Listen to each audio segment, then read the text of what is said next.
As the bell tolled, Constance Grayle dragged her friend Kate through the crowd, wondering if there was a festival going on. Kate tried telling Constance they should go home, but someone would bump into them and they'd be separated. Panicking and unable to find her friend, Constance ran through the crowd, accidentally walking past a barricade where the punishment was to be administered. Watching the cloaked woman ascend the steps of the podium, they'd unveil her, and seeing the woman's hair black as night, eyes amethyst glimmering, Constance thought she was so pretty. A brief silence. Then the woman said, "A curse upon you! A curse upon you all!" Rain began to pour, and the people called her a fiend, murderer, and that she was the cursed one. Constance covered her ears and closed her eyes. She's never witnessed the feral wickedness that lied within the common everyday man. She opened her eyes, and they locked with the woman's. In this brief moment, it's like the world was soundless. The woman let off a sad smile, and as the bell tolled once more, she uttered something only Constance could hear. The executioner drew his blade. As the woman knelt down, lightning struck. At the same moment he struck her.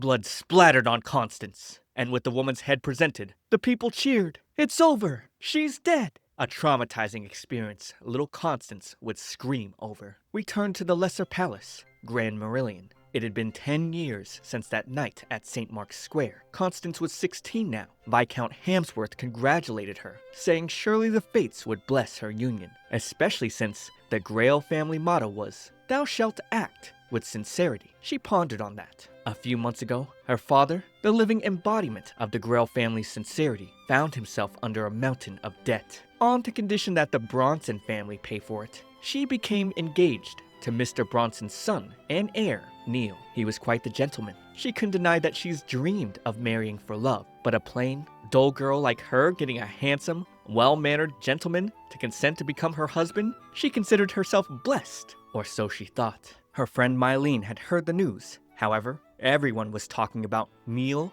and Pamela Francis. Someone saw them together in each other's arms when they thought no one was watching. This was shocking news for Constance. Kate told Mylene to stop spreading groundless rumors, but Mylene went further. She heard Pamela went through men the way normal people went through dance partners. This weighed heavily on Constance's mind. She trusted Neil. He was his usual kind self to her this very day. Unfortunately, she'd find him holding Pamela under the streetlight. Pamela spotted her and smirked, pulling Neil in for a kiss. Constance ran away, teary-eyed. She wished she could pretend she hadn't seen them. Still, she needed to face this with sincerity and talk it through with him. She turned and eeked, suddenly seeing a woman beside her, and by a glance, Constance thought she was gorgeous. Looking at the ballroom, the woman said, "Sure seems festive." Constance invited her inside, and because of that, the woman was allowed in. She thanked Constance for helping her. Constance continued to ponder on what to do with Neil. And then, Brenda meekly congratulated her engagement. Constance felt she'd seen Brenda around before with Pamela. As Brenda took her leave, Constance noticed her hair ornament was falling off. Brenda's eyes nervously widened, spotting Pamela above. Constance tried to help her out, and Brenda made the excuse that she needed to get her evening bag upstairs, and asked that Constance look after her hair ornament. Some time passed, and Pamela would shout Constance's name. Pamela made a scene, saying she was well aware of Constance's family situation, but she's gone too far.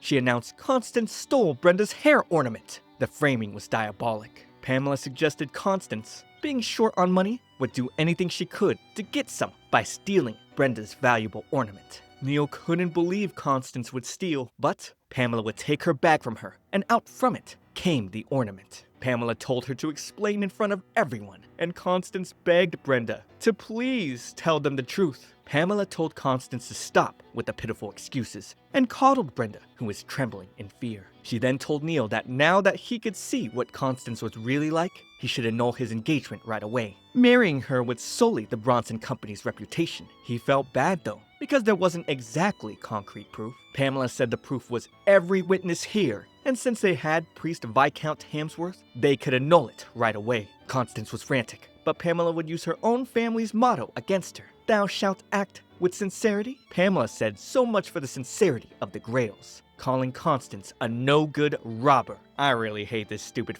bitch. My ideal world? Send her and people like her to the gallows. As people clamored, Constance fell to her knees, begging anyone to help her. The woman from earlier said, "Very well, I'll help you out for a price. She spoke through Constance, saying, "And which one of us is the robber here exactly?" Pamela was shocked. She hated how Constance always proudly spouted nonsense about sincerity. She's never liked her, and hated how everything fell into her lap, even though Constance was far inferior to her in both looks and family fortune. That's why she decided to use Brenda to destroy her. Pamela tried to clap back, but Constance cut her off, reminding her the man she was so sensually riding in the bushes was her dear fiancé. Ha! Shame her for being a hoe. Pamela shrieked that they were just kissing, and Neil stopped her. But since Pamela was kissing Constance's fiancé, Constance argued that actually made her the robber. Constance then turned towards the various crowd guests, who witnessed Brenda hand over her ornament, and walked towards Wayne, who was the first one to notice what actually happened. She pressed him enough until he eventually said the truth, and the other guests all started talking about what really happened. The Viscount would come down, and Constance told him to void her engagement at once, because if he didn't, she'd make sure word of tonight's party at the Grand Merillion, held by him, where this couple consorted to engage in carnal acts in the sacred royal garden, would reach His Majesty's ears by whatever means necessary. Pamela didn't understand. This wasn't the Constance Grail she knew. Constance bowed out, wishing the young couple consumed by illicit passion be blessed. With her walking out, Pamela would chase after, but be tripped by one of the ladies. The woman in green regarded Constance quite favorably, and found Pamela's actions galling. Where she was from, adulterers wore piping hot shoes, and danced until they died. Neil and Pamela danced, Pamela's feet bloodying without shoes, and the bystanders' carnal retribution satisfied by the sight. They were surprised by Constance. It was almost as if Scarlet Castile herself crawled back out from the deepest pits of hell to speak through her. The next morning, Constance woke up from what she thought was a dream, but found Scarlet by her bedside. A shocking sight. She shrieked. When Scarlet introduced herself, Constance thought that couldn't possibly be true. Scarlet Castile was executed 10 years ago, but with the woman now floating in the air, it was evident she definitely wasn't alive. Scarlet was a wicked woman beyond comparison.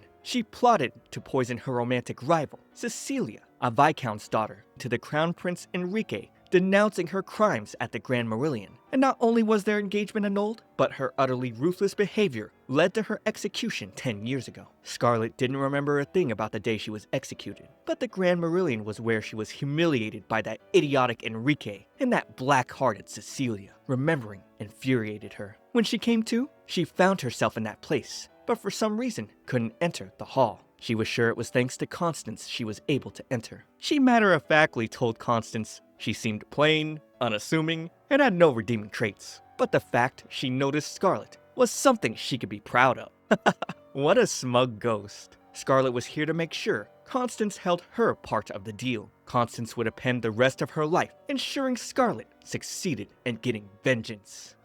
Finally, a dark villainous tale for me, different than usual. Do you guys think Pamela got what she deserved? I do. Shame all women like her, as well as men like Neil. Weak guy fell for a hoe, he getting what he deserves for sure. Subscribe to keep up with next week's part. But for now, watch this next video. It's me, Comfy T. I'll see you all in the next one.